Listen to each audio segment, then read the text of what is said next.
Hello, dear friends, and welcome to the Early Music Podcast. My name is Darina Ablogina, and this season holds something truly extraordinary as we dive into the heart of the Early Music Summit.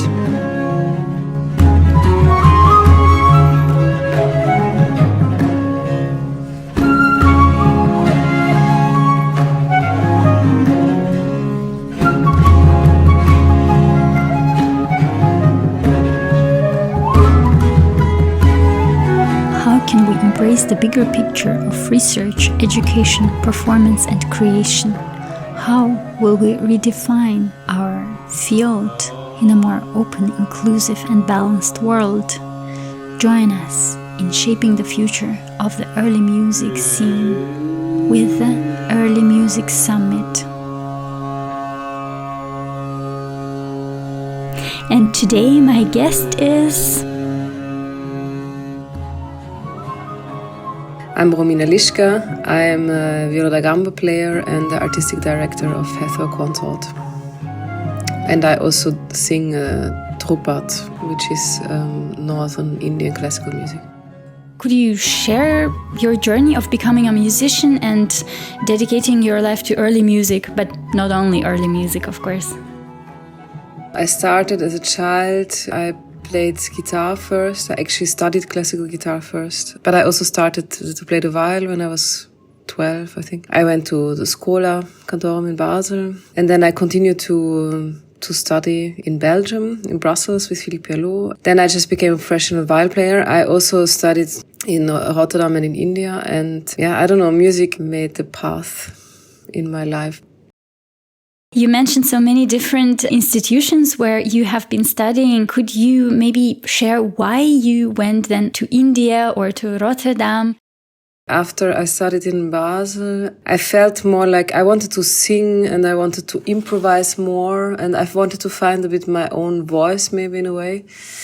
And also something else was that in early music we read so much about how music was taught in that time, and these royal courts and this whole circles music happened in, but in a way it's lost now. And in India, Dhrupad, for example, is a tradition that has been given through for 2000 years. And for example, if you listen to recordings from 100 years ago, it actually sounds the same. So which I found quite interesting is that it's really it's an oral tradition, but it's obviously a very stable tradition.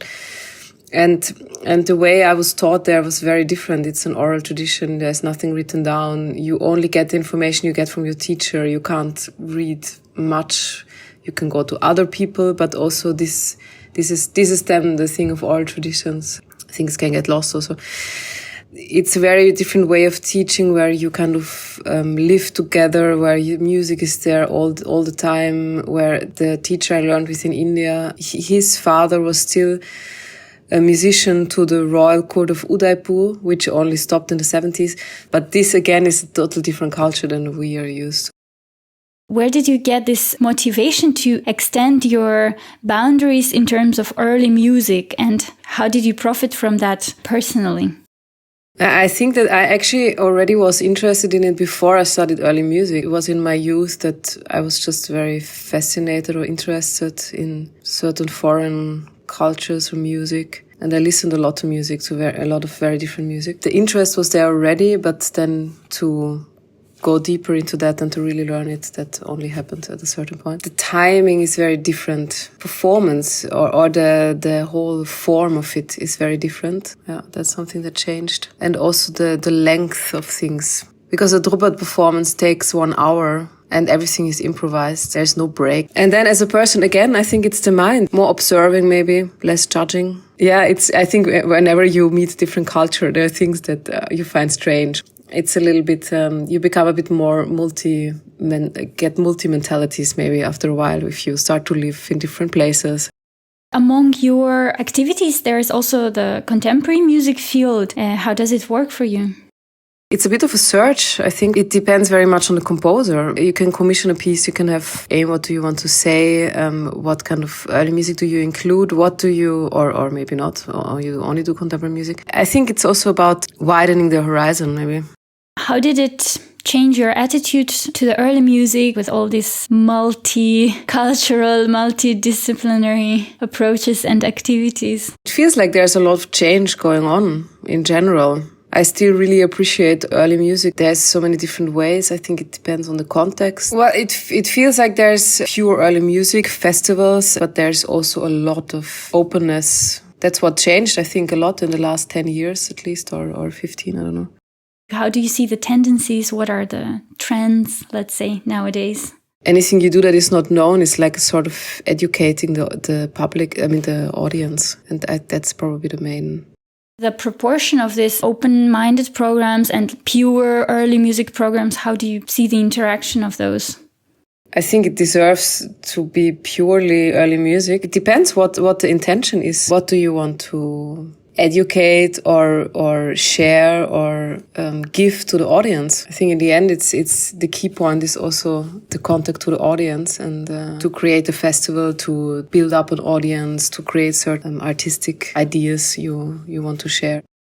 How do you see this perspective of diversity, decolonization? It's a lot going on now in the contemporary music. How can artists benefit from stepping out of this established boundaries? The music we are doing, it's kind of the colonization started then. We can acknowledge that. But in contemporary music, I understand there has been the Western classical music and then there's world music. This term is a problem. First of all, there is no world music to begin with. That is one way to put it, but it's just not true. And I have not met one musician that is under the term of world music that likes this kind of term.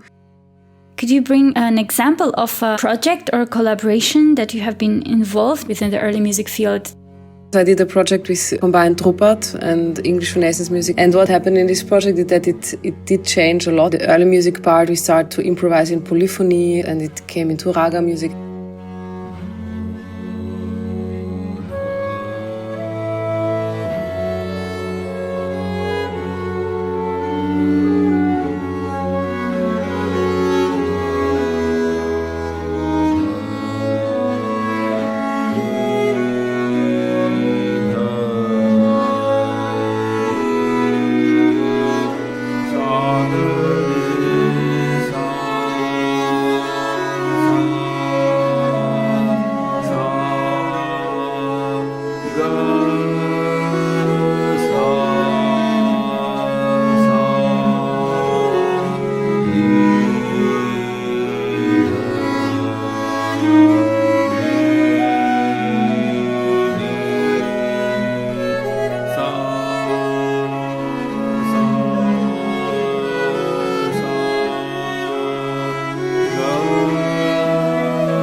It's still Dhrupad and it's still English Renaissance music. It's like a certain respect for tradition and form and what it is.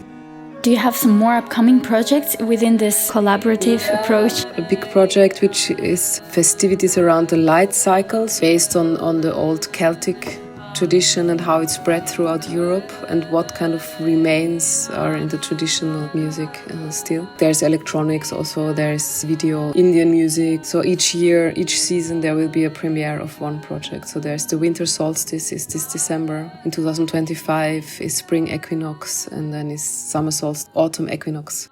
But how do you find these paths? How to combine early music with Indian or with Celtic? I think it's things that interest me, simply. There's no obvious answer, and it feels like there's a lot of research to do to get to anywhere. There's something to understand or to learn. What would you advise to younger artists that would love to start this path? I think just to listen to themselves, actually. Yeah. Cool. Thank you so much. Yeah, you too. Bye-bye.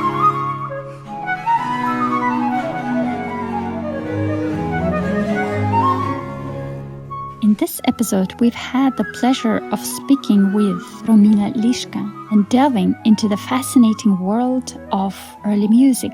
As we look to the future, we are excited to explore the uncharted territories and innovations that await us in our field. This podcast series is a prelude to the Early Music Summit that will take place at Beaux-Arts and Concertgebouw Bruges from November the 30th to December the 3rd of 2023. In our next episode, we will talk about the future of artist management with Clémentine Richard. Don't miss out on the exciting discussions and discoveries that are ahead. Thank you for tuning in, and until next time, keep exploring the boundless horizons of early music.